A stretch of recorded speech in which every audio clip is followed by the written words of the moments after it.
Boa tarde, senhor presidente, senhores vereadores, senhoras vereadoras. Acho que todos nessa casa já sabem do meu posicionamento a favor da legalização e da regulamentação do mercado de drogas no Brasil. Evidente que se eu sou a favor da legalização e da regulamentação do mercado de drogas, eu sou contra a existência da prisão para as pessoas que operam nesse mercado, nesse comércio. A regulamentação, ela implica essencialmente nisso. Ao invés de haver uma política de criminalização, de repressão, de encarceramento, né, dos chamados traficantes, nós teríamos, né, a regulamentação desse mercado. Agora, eu me inscrevi para falar especificamente sobre jovens que vêm justamente com o objetivo de se afastar do mercado ilegal de drogas, de não colaborar financeiramente com o comércio das drogas, vem optando pelo autocultivo da maconha. No Brasil e no mundo, dezenas de milhares de pessoas, especialmente jovens, têm se dedicado a produzir a maconha para o seu consumo pessoal. A lei brasileira de 2006, no seu artigo 28, estabelece que quem faz cultivo de substância ilícita para uso próprio incorre nas mesmas penalidades do usuário. Não importa para a lei se o usuário comprou maconha ou se o usuário produziu a própria maconha. A lei estabelece as mesmas punições. Pessoa prestar serviços comunitários, participar de programas que esclareçam sobre os malefícios das drogas. Esse tipo de pena. Bom, eu acho que mesmo para quem considera que a maconha não deve ser legalizada, que a maconha deve continuar proibida, eu acho que deve ter algum tipo de admiração pelo jovem que opta por não dar dinheiro para o tráfico e produzir a sua própria maconha.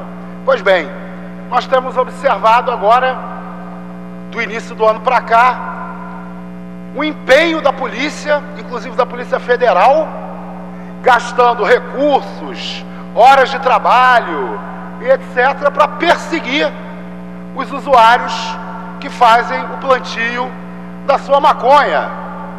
No momento nós temos pelo menos 5 jovens presos no Rio de Janeiro, acusados indevidamente de tráfico de drogas, porque estavam produzindo a própria maconha. Um dos rapazes presos, agora está tendo grande repercussão no país, é um músico do grupo Cone Crew Diretoria, que, por denúncia da sogra, que ele teria pés de maconha na casa dele, ele está preso, acusado de tráfico de drogas. Um músico de uma banda muito conhecida da nossa juventude, que tem todas as condições de tirar o seu sustento do seu trabalho como músico, que tinha 4 pés de maconha em casa, está encarcerado, acusado de tráfico de drogas. Agora nós temos em todo o país, inclusive foi uma das hashtags campeões do Twitter nos últimos dias, o Liberdade Cert, defesa da libertação do músico Cert. Nós temos outros companheiros presos, um deles inclusive, Flávio, conhecido como Cabelo, foi preso junto comigo em 2008, quando nós estávamos panfletando a Marcha da Maconha em Laranjeiras.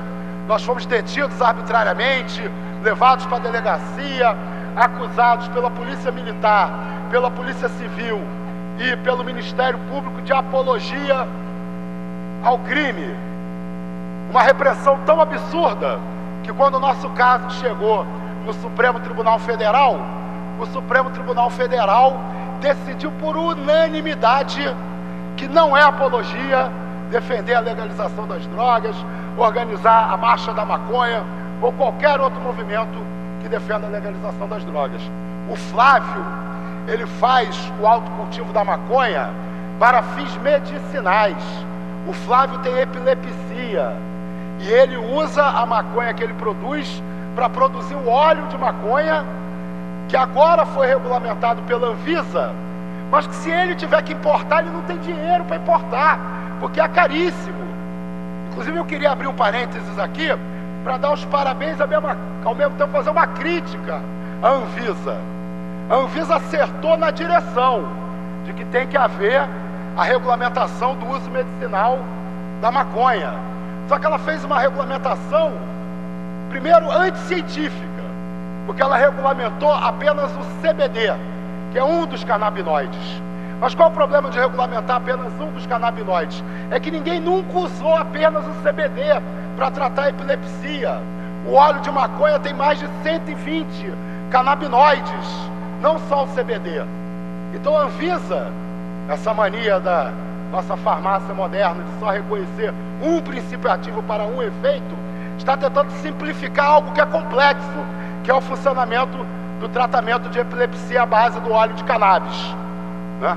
Bom, o Flávio, se a Anvisa tivesse regulamentado o uso medicinal da maconha, tivesse regulamentado, permitido o autocultivo da maconha, o Flávio não poderia nem ser processado como usuário, porque ele estaria protegido por uma regulamentação adequada.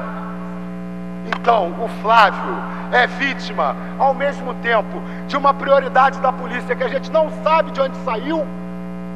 Por que cargas d'água a nossa polícia resolveu se dedicar a perseguir os usuários que fazem autocultivo? E o Flávio é vítima da Anvisa, que fez uma regulamentação insuficiente.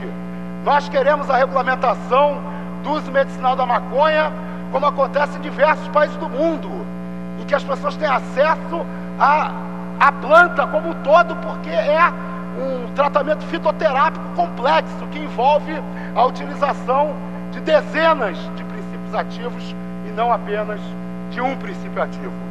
E além do Flávio e além do Certe, nós temos mais 3 companheiros que fazem a produção da maconha para o seu próprio consumo, com o objetivo de contribuir na luta contra o tráfico de drogas.